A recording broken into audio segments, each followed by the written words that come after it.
Well, welcome to this latest webinar from GENESYS. GENESYS delivers more than 70 billion remarkable customer experience for organizations in over 100 countries. Through the power of cloud and AI, their technology connects every customer moment across marketing, sales, services on any channel, while also improving employee experiences. GENESYS pioneered experience as a service. Organizations of any size can provide true personalization at scale, interact with empathy, and foster customer trust and loyalty.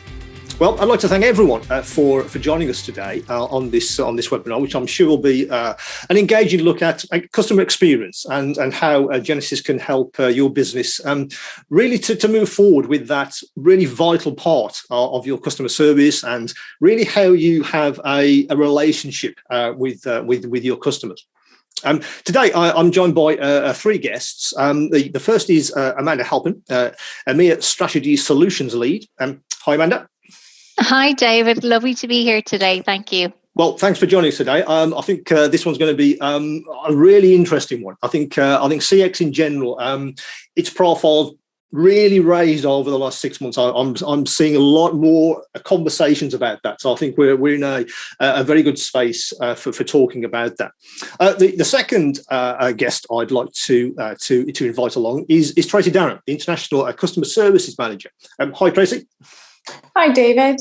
Thanks for having me. Thanks for joining us as well. I think your perspective in particular, because you're on the sharp end, I guess, with customer management. Really interesting to get your views on that. I think that's an interesting one. And lastly, Peter Dorrington, who's the Chief Strategy Officer. Hi, Peter. Hello, David.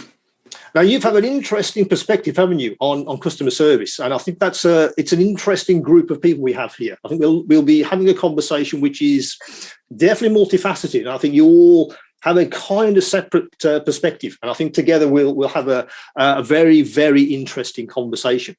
Now, this webinar, as we said, is considering, I guess, next generation customer experience.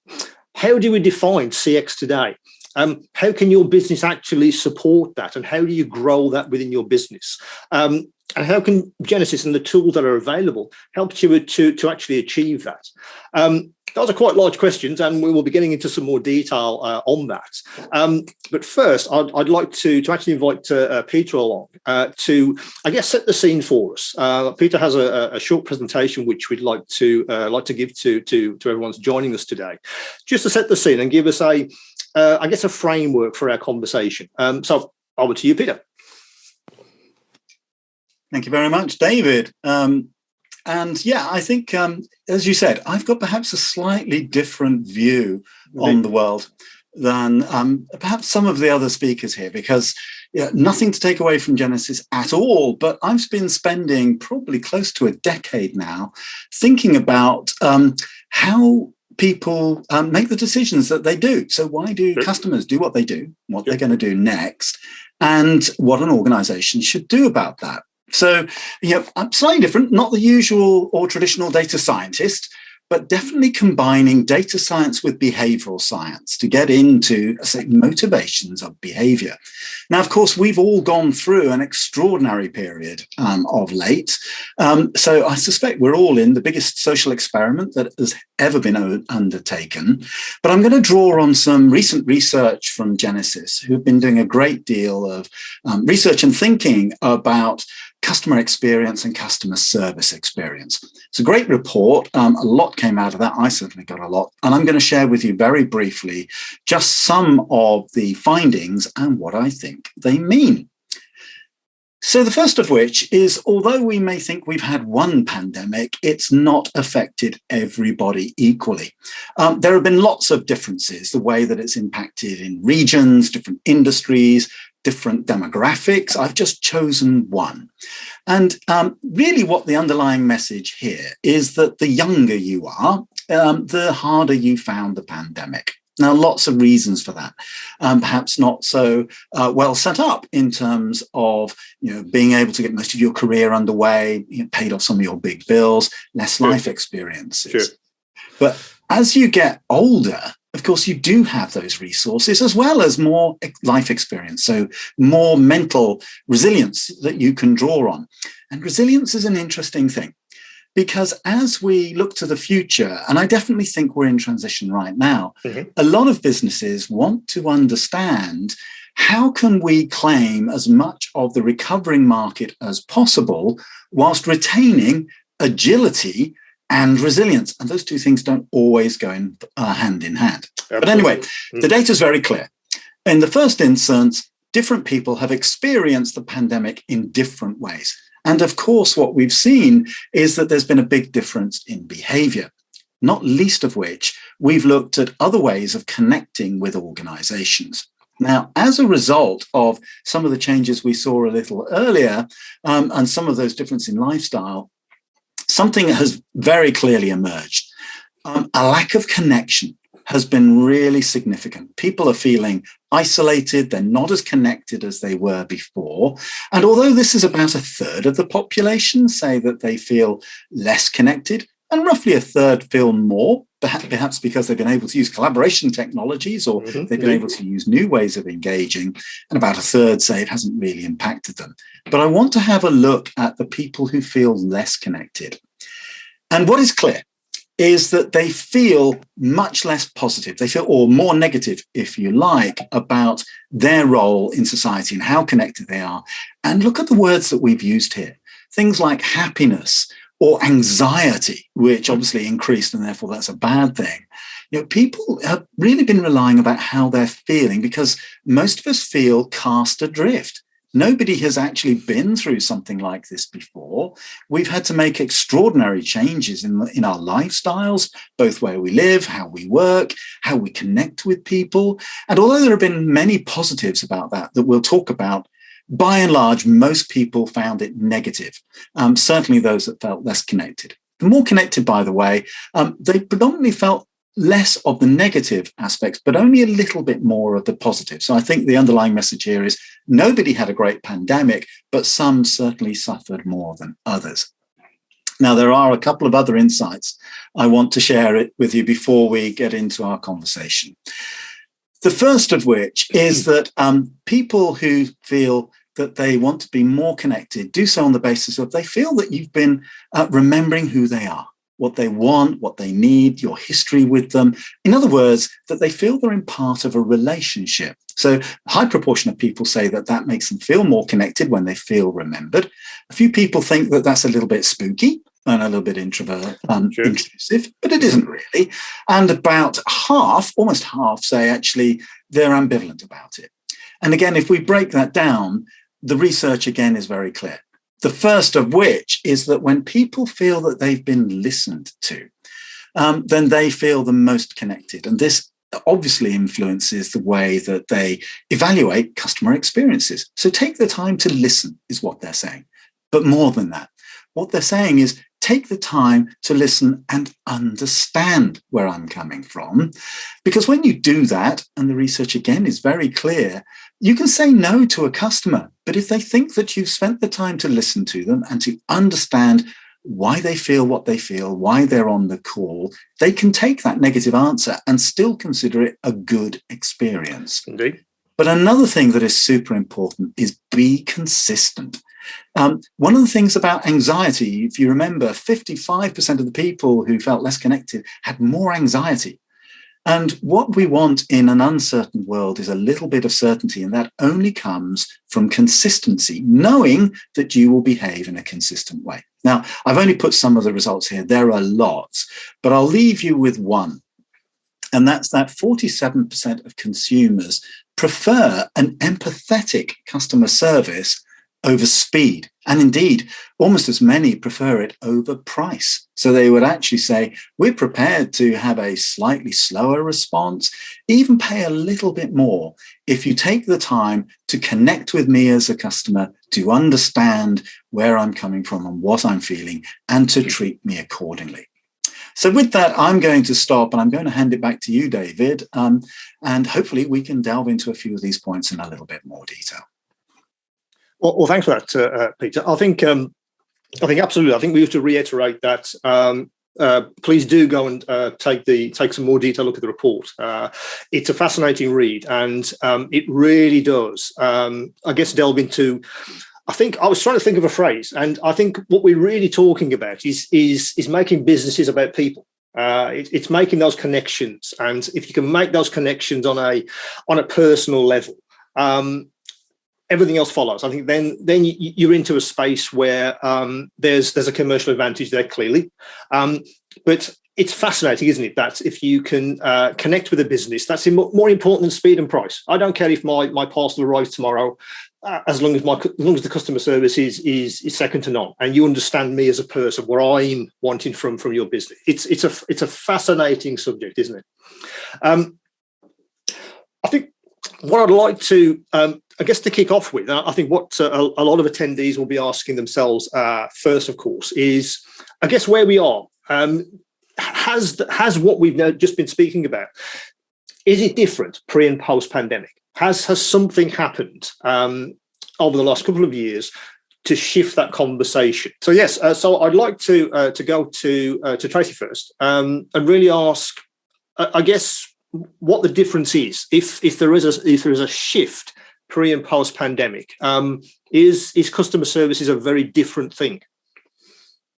I would say absolutely. As the pandemic started, everyone was rushing around just to enable their customers to connect to the brand, because their conventional ways were non-existent. And as Peter mentioned, there was no reference points. So now that everyone is comfortable in the digital space and other channels, now they're overwhelmed, right? So they have so many different channels to go to, and they're not sure which is the best channel to go to for what.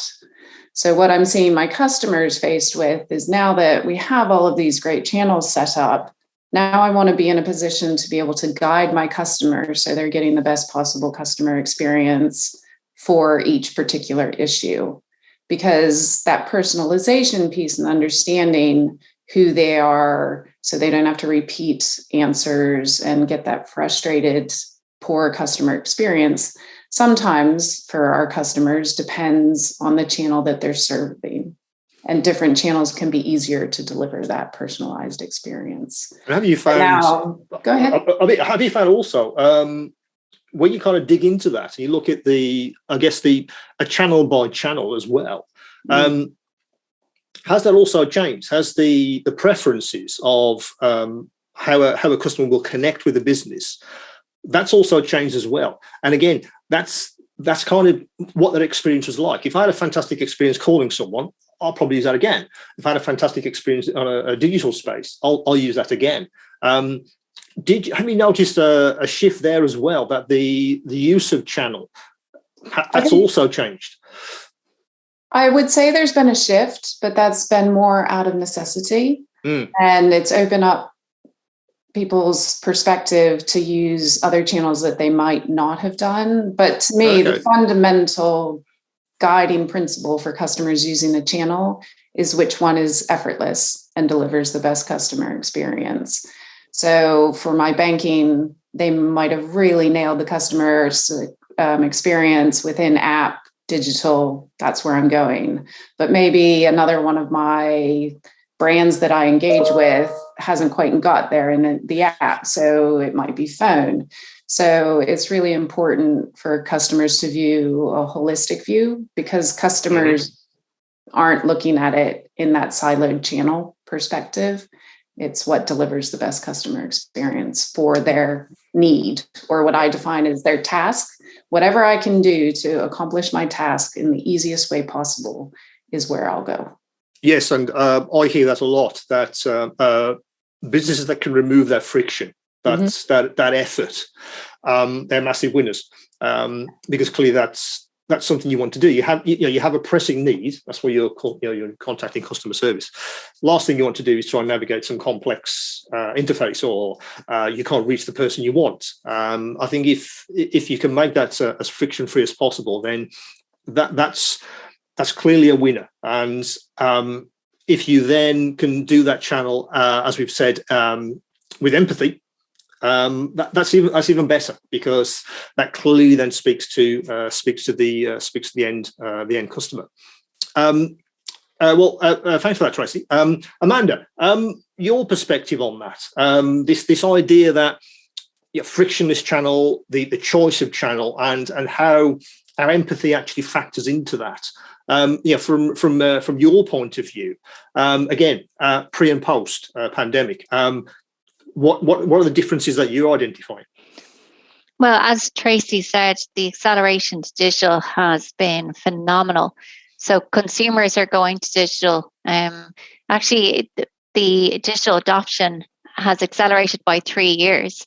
We thought consumers would be using digital at this pace in the future, and the future is now. So, and Tracy made some really good points there. It was all about standing up digital channels at the beginning, but now it's about really servicing those channels with empathy and making sure that you're not stuck in a chatbot loop, like an IVR loop, for example.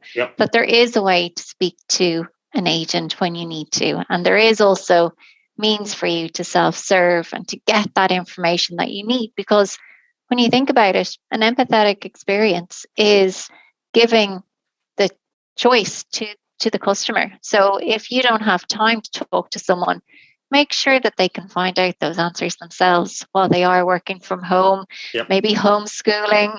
There's many balls that we're juggling at the moment. So it is all about having that empathetic experience for the customer. And it's not just about speaking to an agent, it's allowing self-serve in an efficient manner. You find, in fact, self-serve is interesting, wasn't it? Because I think a lot of, first touch points will be that. You'll look at some help files online, your Chatbot, for instance, that kind of thing. Have you also found that as well, that it's important that all of these elements are integrated? It's important that when you move through that system, that you can effortlessly, again, and friction-free, jump between these channels. Because if you do need to escalate to a human, you can, and that's an effortless and a seamless integration. 100%. There's websites and app experiences have progressed amazingly for consumers to self-serve. But at the end of the day, sometimes you do need to speak to someone. So if in order to reduce that vent time, so the amount of time that a customer has to explain themselves, it makes sense that the agent can see what your journey has been, what have those steps been that you've taken prior to calling or web chatting or emailing in. So having that information, those touch points visible to the agent makes them do a better job, a more personalized experience. And at the end of the day, it's a better experience for the customer. That's right. And I was looking at, the ecosystem which GENESYS have created. That's kind of what it's about, isn't it? It's not just about the customer side as well. It's giving the agent that view. It's that 360 view. We don't have to waste people's time. We know who you are. We know what the conversation is. It may have initially been with a chatbot. Absolutely, you need to escalate it to me as a human. But we can see the thread. We can see how that moves forward. That's massively supportive for empathy, isn't it? Because the customer then understands that, I started here, but now I'm here, and I don't have to repeat myself what we had to in the old days. It's just, that's not necessary. We know where you've been, what the conversation is, and that seamless integration, that seems to me to be really powerful. That's certainly something that I think CX is. It's a foundation of, isn't it? It's really where you create that value. Exactly, and we're doing that with our partnerships with marketing stacks such as Adobe, for example, so we can see upstream if the customer has been sent a marketing campaign, if they've had promotions sent to them, for example, and then right through to our recent acquisition of Pointlist, which shows the 360 view of the customer, what you've been doing, really connecting many different systems of record that the organization has to break down these silos. So we have a full view of the customer, where they've been, what they're trying to achieve. And it is all about creating a better experience for the customer. Super. Thanks for that, Amanda. Tracy, I'd like to jump back to yourself. I think a lot of people listening to this, so yeah, we kind of understand what experience is and what customer experience is. But why is it vital? Where's the value there for a business? Yeah, can that be something tangible, which a business can can they understand the value of doing CX better? Is that something that they can actually put kind of tangible value on? For you, what's the value proposition for good CX? So the value proposition is customers will talk with their feet. And there's been no easier way to There'll be a way, and transition to a competitor. And it's a click away, isn't it? Literally, yeah. Yes, and right now, with the pandemic, which hopefully we're soon to be post, but to Peter's point, anxiety, it's a lot right now, and customers don't need that when engaging and transactional and doing business. And when they feel added anxiety through poor customer experience, which they absolutely will, our tolerance for poor customer experience on the back of that anxiety, our patience is sucked up with daily life, is if it's not delivered well, I will find someone that does it well, because there's plenty of companies out there that do and value that without necessarily needing to see the bottom line. And there's also a big shift in corporate philosophy and empathy. You're seeing it just in the way that they run their business with their employees as well as their customers is really important now from a whole global perspective, that we have more humanity in the way that we do business. Absolutely. And the only way to do that is good customer experience. Yes, I think that's absolutely right, Tracy. I think we want to touch on, I guess the challenges. How do we actually create world-class CX? I guess that's one for you, Peter. When you're talking your customer base, and they kind of get what CX is, they get what empathy is. But I guess the next question they ask is, well, how do we implement that? How do we create this stuff which will give us the value? What are the core challenges that are sort of facing businesses when we put it in the context of CX? Yeah, thanks very much, David. Yeah, it is an interesting question, and Tracy and Amanda have definitely touched on one point. In order to deliver a connected customer experience, you've got to have a connected company, which means you've got to break down the silos, and you've also got to have a good look at your balance between the people, process, and technology. So there's some internal stuff there that we could talk about. But I just want to focus just for a moment on the customer, which is really what customer experience should be about. Indeed. And one of the things that's happened is we have seen big shifts in customer behavior. Many more customers are now operating digitally than they did before, but that's not all through choice. It wasn't their first choice. So that's confused a number of organizations. So we're seeing a lot more customers in our digital channels than we did before. Are they truly representative of all of our customers, or is there something new going on? And that's one of the things I think a lot of companies are struggling with right now, is to use the data and the insights to figure out, what do all these customers actually want? And how much of that is going to be sticky? And if it's going to be sticky, how best do we serve it? So there's a lot of work going on right now to use platforms like GENESYS to get the data, to look at the way that customers interact, and then what they go on to do, to get those deep insights into what's motivating them and what would be sticky. But I'll leave you with one final thing, that when we look at, what does it take to deliver a good customer experience, we can't afford to overlook the employee experience and the ways that we incentivize and measure their performance. And let me give you a very simple analogy. We've just heard about how customers really value empathy. And one of the biggest challenges is having a conversation with those that hold the budgets about the value of compassion on the balance sheet. And we're used to measuring using the kinds of operational measures we've grown up and know and love, like production measures, average handle time, call completion rates, and so on. But customers don't care about that. What they care about is, what do I get out of this interaction? How does this affect me? And if I need you to spend more time listening to me to get that understanding, then please do spend that time. And businesses need to find ways to make sure that their agents, whether they're real or digital, make that time. so that they can listen, they can understand, and then they can use those insights to deliver back to the customer not just what they need, but what they want and accept. So two things, really: making sure you've got a connected business that's joined up and has the wherewithal to deliver, and take the time to listen and understand perhaps what these new post-COVID customers really want and find the best way to deliver it. Well, yeah, I think that's absolutely true, Peter. Interestingly, you just touched on what I wanted to sort of get into next. And actually, this one's, we'll jump back to you, Amanda. I think what Peter's saying is to do all of this stuff and have really good CX, you got to have the data. You have to have the information. If you can't see what's happening, you can't see your customers, how can you give a good empathetic experience? So for you, is really one of the foundations of good CX, a good foundation of data. Is that really where you start?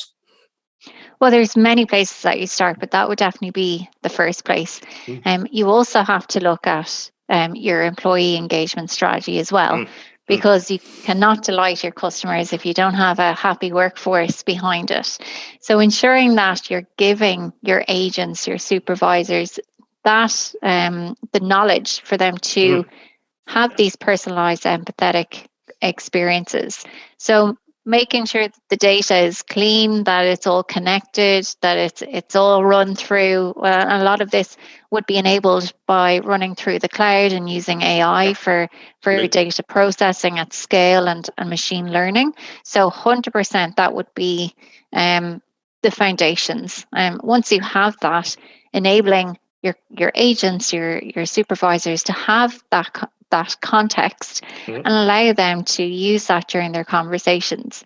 And I'll give you a good example. I actually applied for a credit card before Christmas. Last year I cancelled it because I wasn't doing any travel. This year I'm enthusiastic, I'm positive, optimistic that I'll get in the skies again. Yeah, we're going. So I need to get a credit card. So I applied for it before Christmas. Haven't heard anything back. And in the meantime, I've forgotten my PIN for my debit card. I've been doing too much tapping the contactless that I don't know what my PIN is. So I web chatted on to my bank. Actually, it was a chatbot first. And I said, I've forgotten my PIN. I got transferred to an agent. Straight away, they said, you forgot your PIN. Asked me some security questions. Bob's your uncle. My card's working again. Thank the Lord. But before we said goodbye and went our ways, the agent said, and by the way, I know you have applied for a credit card recently. We've just been really backed up because our staff shortages due to COVID and Omicron, etc. So rest assured, we're hoping to get through the backlog by end of week. So you'll find out what your status is. I was like, fantastic. I didn't ask for that information, but it was relevant to me at that moment in time. And it took him an extra 10, 20 seconds to explain that to me. And it made me very, very a very, very happy customer of my bank. So that's just one practical example of how this can really work to create empathetic experiences, to increase things like NPS. I was very delighted by that experience. Yep, and that's the core of what we're talking about. It's that going that little bit extra, and that extra, it could end up with decades of loyalty, couldn't it? Literally, that level of loyalty could easily come to a brand for that simple little things like that. I think I'd like to move on, actually, talk about some of the tools specifically. So coming to you, Tracy, really when we were talking about the GENESYS solution itself, could you give us an overview of, I guess, how that works and the components that actually make up the solution that we're sort of talking about today?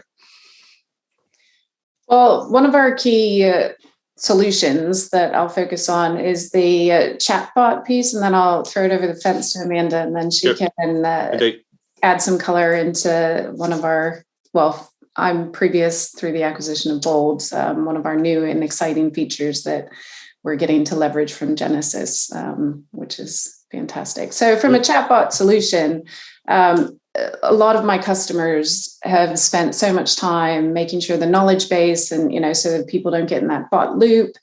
And the knowledge is there. But what I'm seeing a shift in the customers now is really understanding that full experience, not just whether an article is good or bad, or if the bot has an answer, if it doesn't. It is, do they end up at a brick wall and then they don't know where to go? Okay. And, on the surface, chatbots look at like they're doing a brilliant job, but they've really peeled back the layers through the support of finding out NPS and getting feedback and really analyzing that channel, to your point before about data, much more data-driven solutions versus content. The knowledge base has been really important to support that, even in what we call a support center or help page, using the AI to surface those answers faster. But now it is about that overall experience. So we make it easy to make those changes. It's no code and can be immediately pushed live, which is brilliant. So our customers see results within, seconds and can change that customer experience without a heavy lift. And then that's really where the focus is now, is just going that level deeper to make sure that the customer has all of their options. And if they can't get an answer, to Amanda's perfect, lovely customer experience example with the bank, that, all of our customers can deliver that same experience. And then if you want to take it as next step higher, I'm going to pass it over to Amanda to talk about that, which is very exciting. Thanks, Tracy. And, it's very important that we have that chatbot strategy perfected, because we've all been in those bad experiences where the chatbot doesn't understand you, and then you get stuck in this closed loop. You hit a cul-de-sac and there's nowhere to go. Yeah. Exactly. So what do I do next? Because I've got as far as I can. What do I do? And you get that frustration, which. What do you do? And that's what we don't want. We do not want to give more frustration, do we? We want to relieve the frustration. We don't want to make a customer all frustrated by the actual channel. Exactly. Well, before you started, Amanda, that brings to mind at a cocktail party, now that we can actually start to be a bit more social, when you say that you work in the field of chatbots, it elicits quite strong emotive reaction, depending on the person's on their experience. And I always answer that that bad experience and is not one of my customers, because the reason for a bad bot experience is because it hasn't been deployed properly. And we at GENESYS take a lot of time to make sure that it is deployed properly and that there's due care, because it's only as good as you stand it up. It's not like AI is going in the background and doing everything. There's the human side that makes it a success. I just wanted to get that. Sorry, Amanda. Back 100%. No, and you're completely right. You can't have digital and AI without that human touch. And that's where GENESYS Cloud CX comes into play, because that is our customer experience platform that allows organizations to run their interaction channels through one platform, and connecting the automated self-service channels such as chatbots, even voice bots, and connecting that with the human. So if and when you need to escalate to an agent, you can do that seamlessly, and they have all that context. So whether it's voice, digital, social, email, you name it, GENESYS Cloud CX allows you to do all of that, to run all of your channels through one platform, which in essence allows you to have all those touch points, the customer experience, the breadcrumbs of your customer, so the agent can create delightful experiences. In addition to that, it also allows you to do some of the employee engagement work that you need to do, because we've touched on the employee experience a bit, but what we've seen with the pandemic is we're now more flexible. So employees are now demanding more flexibility in their work hours. And if you don't have an employee engagement management software solution to do that, it's going to be very difficult for scheduling. So what GENESYS Cloud CX also has is this ability to have flexible and dynamic schedules to be able to manage your workforce in a new flexible world. But it literally is, I guess, two sides of a coin, isn't it? That the EX and CX, they kind of go together. You really can't have one without the other. It's something that I think is often forgotten. That kind of integration needs to be there. I think what GENESYS does, of course, it understands that, and it's an integrated response, isn't it? It's all there inside the platform, so you don't have to think, yeah, we can do some fantastic CX, but we can't do very good EX, and we have to go and find some other service to do that. It's all in one place, and that, I guess, it's almost like a symbiosis, isn't it? The two have to go together. I think that's the important point to get across. 100%, and the great thing about it is you can dial things up and down as according to your business. So if you're not ready to go big bang with all channels in the cloud, etc., you can switch things on bit by bit, as a project, instead of a science project. It's a learn, iterate, and that's right. And I was looking at how it was actually structured, and that's fantastic, isn't it? You can start with something very simple, but it scales beautifully, doesn't it? So as you get maybe more experienced and you want to start switching things on, you can certainly do that. And it's all within the same environment, which of course you've got used to. And that kind of ecosystem is really where the power is. Exactly. Super. Well, thanks for that. What I'd like to do actually is jump back to Amanda. Thank you here. Really with a question which is, I guess, twofold. I guess a lot of people listening to this, they'll say, well, yeah, we're talking about empathy, and we're talking about measuring that and what does it mean, etc. With these kind of things, I always used to ask people that come on, how do you think a business should start to rethink that relationship? Is there something that, if you're going to do anything after you've listened to us, go off and do that tomorrow? Go and do whatever it is. Is there something that you think is absolutely fundamental to get this right? Yeah, 100%. And I have three things I'd like to do. So maybe not one, but three, if let's be ambitious. So I think the first thing is really defining what empathy means to your organization and assessing if your existing customer experience it meets the mark. And a very simple way of doing this is walk in your customer's shoes. Be like an undercover boss where you go in, you might do some mystery shopping, or if you have some bias and you can't see the pitfalls and you think everything's rosy, maybe at a family friend or someone who will give you that honest opinion, to walk through journeys, to see if you can self-serve, to tell you that experience of calling the contact center and dealing with an agent. Does it actually work? Yeah. Does it work? Yeah. Try it out yourself and be honest. And there's obviously ways of doing this. You can get someone to mystery shop for you, or you can deploy tools such as sentiment analysis on interactions, and this will help you assess what your customers are feeling. So obviously mystery shopping is not scalable at all. It'll be a one and done experience, but your sentiment analysis will allow you to take a pulse at scale on how your customers are feeling during, after the interaction. So define what empathy is, and then back to what Peter had said previously, look at how you're measuring performance. Are you still bound to AHT, average handle time, for example, and are you incentivizing for performance and behaviors that encourage empathy? So looking at things like CSAT, NPS, churn, these are all very good ways of promoting empathetic customer engagements.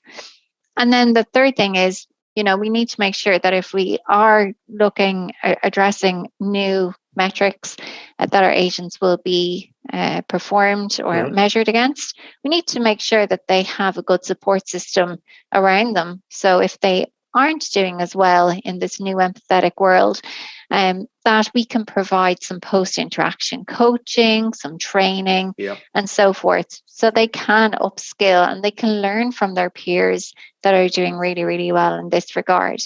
And then finally, I know I said 3, but I'll sneak in a 4th one just for good measure, just to make sure that your digital channels aren't in a closed loop. We've talked about this many times, making sure that empathy is not just seen with the human touch, but also with self-serve. So ensuring which journeys to make self-service, and making sure it's not a closed loop when we are, if we do have to transfer to an agent. Super. Thanks, Amanda. Anything for you, Tracy? Anything that you think is absolutely essential that Amanda hasn't covered in her extensive list of 3? I would say, because we brought up CSAT and NPS, actually action it and communicate that to your customers, because there's nothing worse than asking for feedback and doing nothing.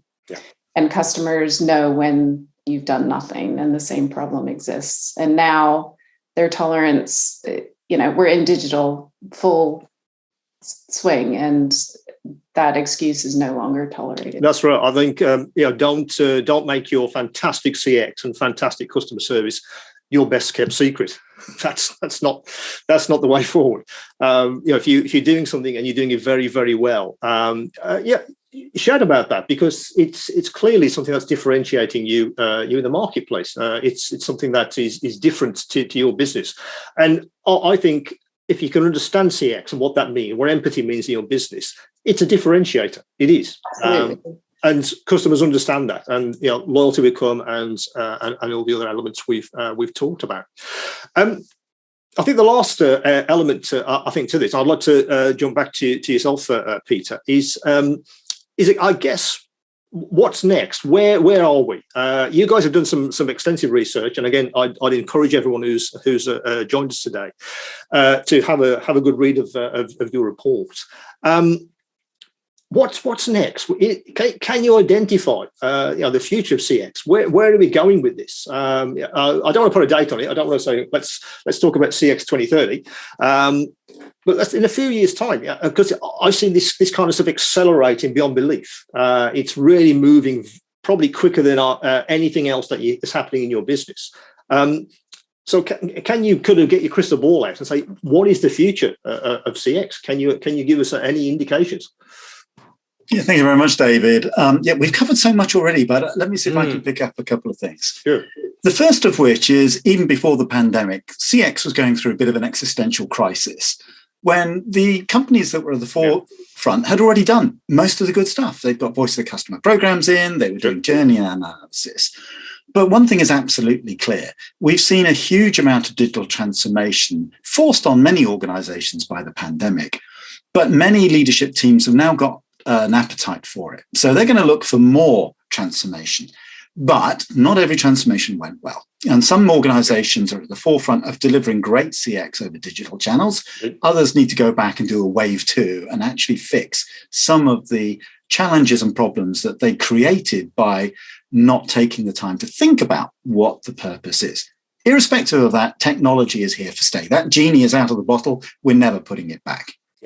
That doesn't mean to say there isn't a role for humans, but what those humans will be used for is to be blended with the technologies to meet customers' expectations and needs, whatever those are, wherever they are, and however they present. So most customers will want to move between digital channels, talk to a human being, perhaps something on an in-person presence, and they want that all to be remembered across their whole lifespan with an organization.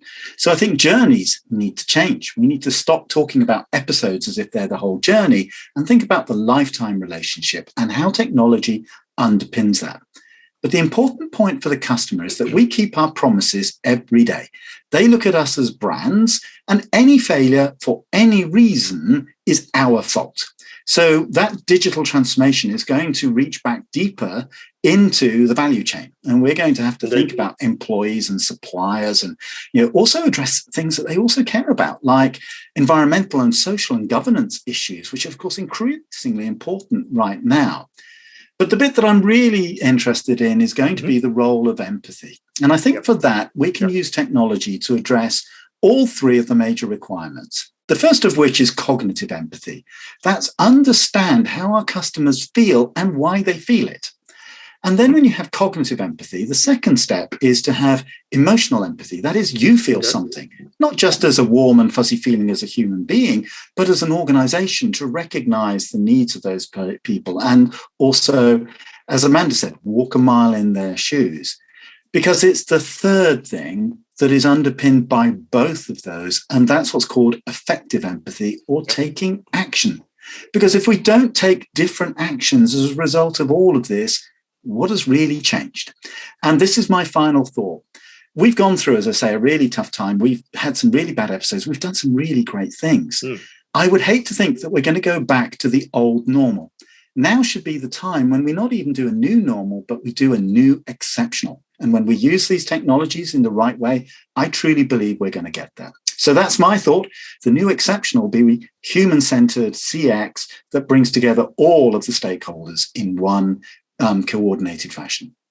Well, thanks, Peter, for that sort of insight. I think it's an exciting time. I think the next few years, I think these kind of tools will mature. They become more integrated with, I guess, maybe legacy stuff as well. So it's a whole integrated system which any business can use.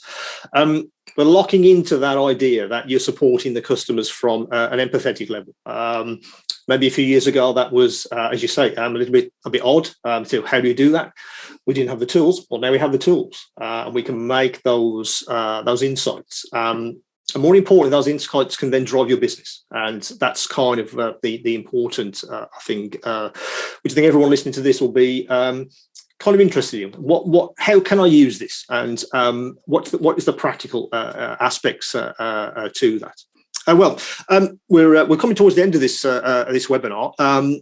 I'd like to again remind you all that there's plenty of information that's available on the GENESYS website about all the tools which GENESYS have available, which can really allow your business to understand what CX is, and more importantly, implement that right across your customer service, which is the important aspect to all of this. So I'd like to basically thank Amanda.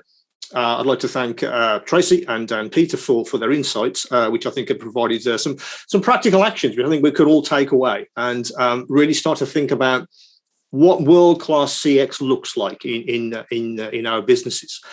So until next time, and hopefully there'll be more we can talk about with GENESYS and CX and really where we are with business in the future and what that looks like. So until next time, I'd like to say thanks for everyone for joining us, and take care, and we'll all see you soon.